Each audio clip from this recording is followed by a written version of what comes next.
Do you hold an offer at Manchester Met and you are still unsure about law school? Well, this video is for you. Well, first of all, my name is Ayeza. I'm currently a second-year law student at Manchester Met. If you hold an offer with us, you have the opportunity to visit the campus and gain more insight into what it's like to be a student at the law school and ask any questions you may have. On a visit day, you get to meet some of the tutors who will be teaching and supporting you throughout your time with us.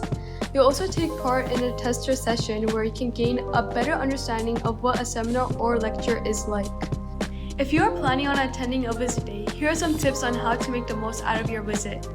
Number 1, make some notes on any questions you have before arriving on the day, so you don't forget about them. Number 2, speak to current students as well as staff to find out about their first-hand experience. And number 3, speak to other visitors. You never know, you may make some new friends ahead of your starting. Offer holders, visit days are a great opportunity to find out more information about our law school and what life is like at Manchester Met. Good luck, and I hope to see you all on our visit day.